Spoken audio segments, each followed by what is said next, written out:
Tak ahoj, vítajte na kanáli For Work and Fun a v dnešnom videu sa pozrieme na vrtačku od firmy Procraft. Takže poďme na to, vyskúšame a otestujeme ju.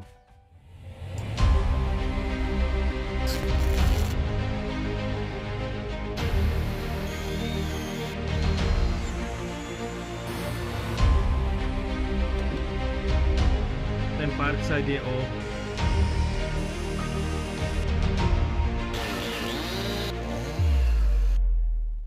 Do dnešnej recenzie som dostal 18V vrtačku Procraft s modelovým označením PA18BL. Používa teda brushless motor. V balení nájdeme 2 4Ah batérie a flexibilný riadel.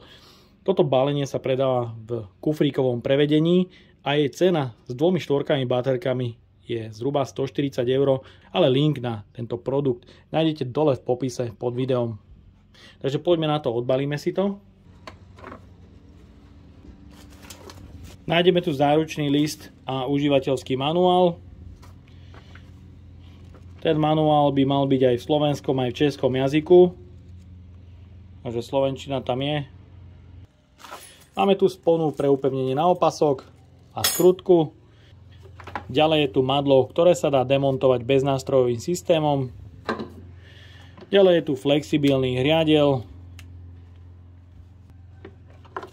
Nabíjačka pre 18V batérie nabíja 2Ah, takže je to vlastne pomalé nabíjanie.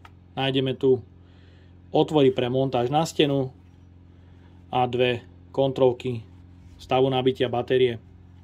Taktiež v balení sú 2 18V batérie Procraft Professional 4Ah, 18V, teda malo by to mať 72 Wh a sú to litiové batérie. Balenie je taktiež vrtačka a druhá batéria. Skľúčovadlo vyzerá byť pevné, je kovové a môžu sa použiť nástroje od 1,5 až do 13 mm. Skľúčovadlo má taktiež funkciu uzamykania, preto ak dotiahnete nástroj, je potrebné jeden krok vrátiť späť, vtedy je skľúčovadlo plne uzamknuté. Nájdeme tu 20 nastavení sily na spojke, ktorá je mechanická, a jeden režim vrtania, na ktorom výrobca nešpecifikuje jej maximálnu silu. Sú tu 2 rýchlosti na jednotke, podľa výrobcu 0 až 600 otáčok za minútu, na dvojke 0 až 2100 otáčok za minútu. Ergonomia stroja je podľa mňa na celkom dobrej úrovni, drží sa to dobre, nájdeme tu taktiež pogumované prvky a máme tu pravý a ľavý chod, stredná poloha, možnosť zablokovania tlačítka. Taktiež je tu LED pracovné osvetlenie, ktoré má oneskorené vypnutie po dobu 7 až 10 sekúnd. Od spodu pri pätici batérií nájdeme otvory pre montáž pre zavesenie na opasok a taktiež je tu pútko pre zavesenie na zápestie, čo je fajn. Batéria má na sebe tlačítko, kontrola stavu nabitia batérie v 4 leveloch. Vrtačka má v balení taktiež pomocné madlo, ktoré je možné demontovať beznástrojovým systémom a taktiež namontovať beznástrojovým systémom. Je to veľmi pohodlné a drží sa s tým vrtačka veľmi dobre.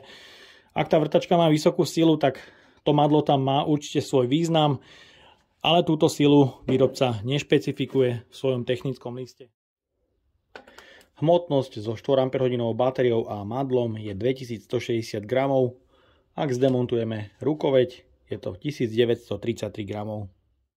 Keďže výrobca uvádza na štítku na prvej rýchlosti 600 otáčok za minútu a na dvojke 2100 otáčok za minútu, rozhodol som sa kúpiť si na to prístroj, ktorý nám orientačne zmeria otáčky stroja.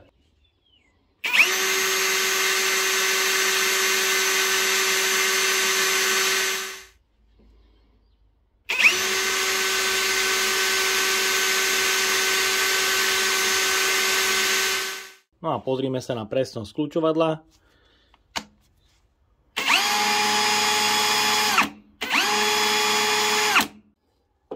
Takže v balení bol takýto flexibilný riadel, ktorý je podľa mňa celkom dobrá vychytávka. Niekedy sa to môže hodiť.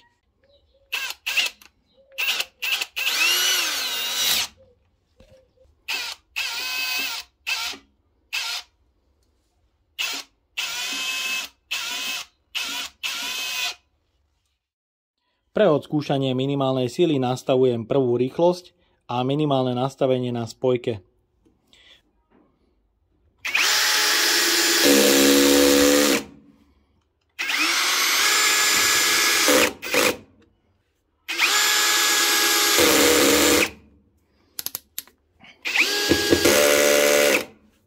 Takže fajn, myslím, že tá spojka je na vrtačke spravená výborne. Pre odskúšanie maximálnej sily vrtačky tu mám rôzny spotrebný materiál. No, začíname skrutkovaním do mäkkého smrekového dreva s krutkami od 6 do 10 mm a dĺžka bude od 100 do 300 mm. Prvá rýchlosť údajných 600 otáčok za minútu.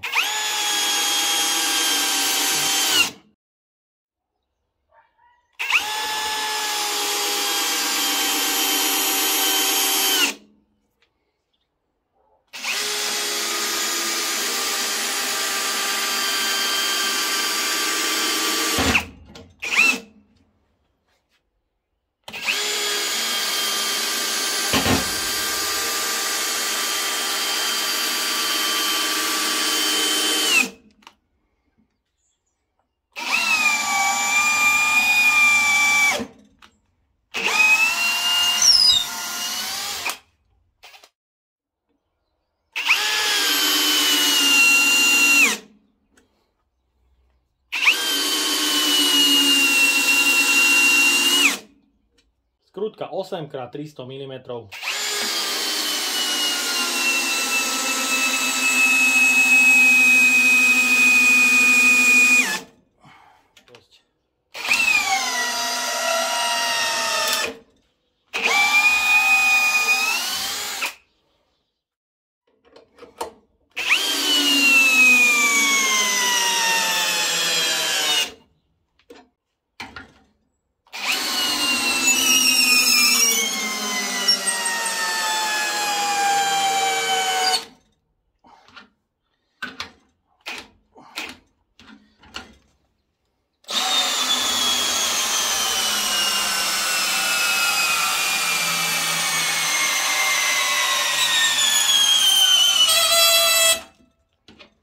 Takže určite tých 60 Nm tu verím, že je.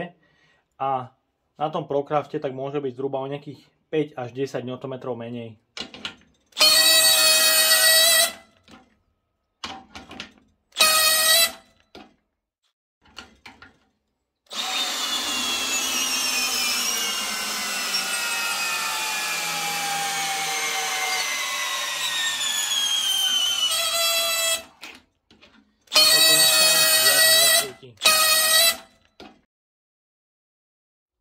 Ďalej pokračujeme vrtaním otvorov o priemeru 20 mm.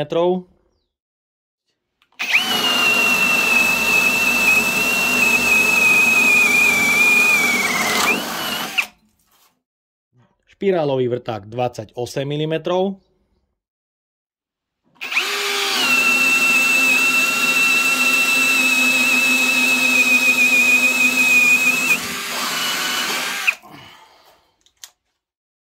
Forstnerov vrták o priemere 35 mm.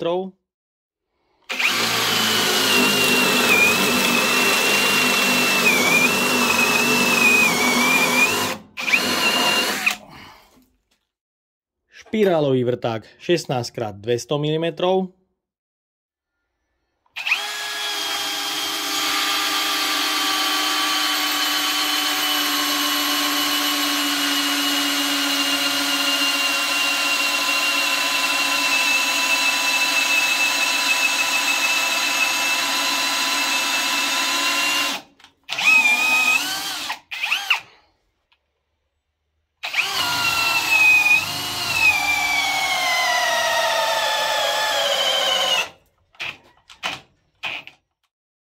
Pre extrémny test tu mám 65 mm vrták od Milwaukee Switchblade.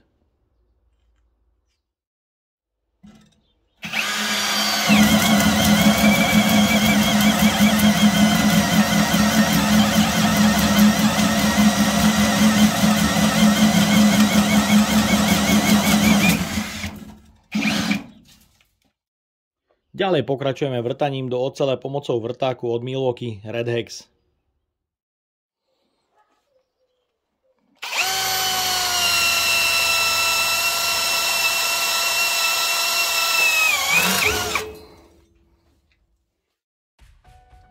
Vrtačka ProCraft sa svojím výkonom nemá za čo hanbiť, pretože zvládla aj taký nástroj ako Milwaukee Switchblade a ten sa podarilo vyvrtať jedine kvôli tomu, že tá vrtačka má pomocnú rukoveď. Tá zabezpečila to, že sa stroj dokázal držať stabilne v rukách a pevne. Takže pri tých veľkých nástrojoch to určite chválim, aj keď tá vrtačka nemá príklep. Je určite dobré, že spojka funguje aj na malých skrutkách veľmi dobre. Taktiež je tu celkom presné a pevné skľúčovadlo, z ktorého mi nástroje počas testu nevypadli ani raz. No a jediné, čo by som tej vrtačke vypichol, je oneskorený spínač a chod motora.